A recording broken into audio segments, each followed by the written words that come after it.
গুম খুনের বিচার এই সরকারের সর্বোচ্চ অগ্রাধিকার। মানবিকতার লঙ্ঘনের বিচার করার পাশাপাশি ভবিষ্যতে যেন এমন অপরাধ আর না হয় এজন্য প্রয়োজনীয় আইনগত ও প্রাতিষ্ঠানিক সংস্কার করা হবে বলে জানিয়েছেন আইন উপদেষ্টা ডক্টর আসিফ নজরুল।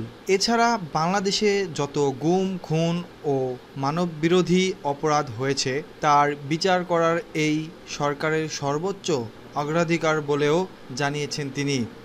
মঙ্গলবার রাজধানীর কলেজ রোডে বিচার প্রশাসন প্রশিক্ষণ ইনস্টিটিউটের সেমিনার হলে আয়োজিত এক মতবিনিময় সভায় তিনি এ তথ্য জানান। প্রস্তাবিত গুম প্রতিরোধ ও প্রতিকার আদর্শে ২০২৫ এর ওপর এই সভার আয়োজন করে আইন মন্ত্রণালয়।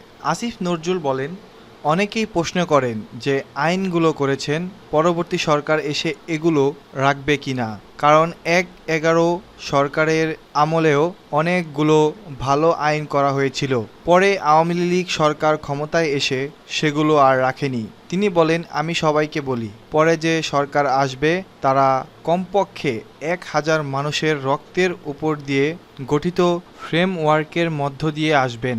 তাদের পেছনে থাকবে ৫০-৬০ হাজার মানুষের আহত হওয়ার স্মৃতি, লাখ লাখ মানুষের কান্না। এত বড় একটা লিগাসির ওপর আমাদের পরবর্তী সরকার আমাদের এই সংস্কার ভুলে যাবে, এটা আমি কল্পনাও করতে চাই না।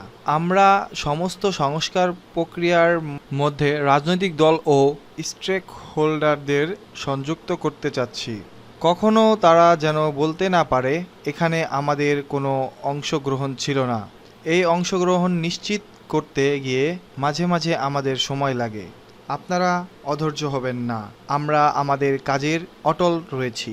আমরা বাংলাদেশের মানবিকতার লঙ্ঘনের জঘন্যতম অপরাধের বিচার করব।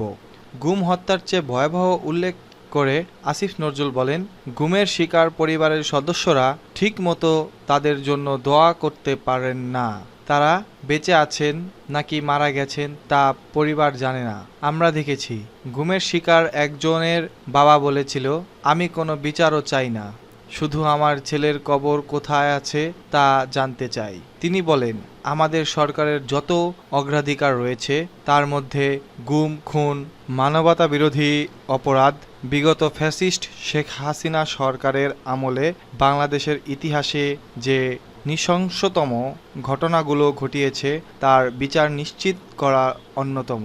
সেজন্য আমরা বিভিন্ন আইন প্রণয়ন করছি, আন্তর্জাতিক মানবাধিকার আইনের পক্ষ নিচ্ছি, আমরা প্রাতিষ্ঠানিক পদক্ষেপ নিচ্ছি। এই সাথে আমরা বিচার প্রক্রিয়া শুরু করেছি। আসিফ নজরুল বলেন, বিচার প্রক্রিয়া নিয়ে আপনাদের অনেক ধরনের উৎকণ্ঠ থাকে, চিন্তা থেকে যে এখানে কোনো বিলম্ব করা হচ্ছে কি না। আমার মনে হয় না এখানে আমাদের কোনো গাফালতি রয়েছে। আমাদের নিশ্চিত করতে চাই এটা আমাদের সর্বোচ্চ অগ্রাধিকারের মধ্যে রয়েছে।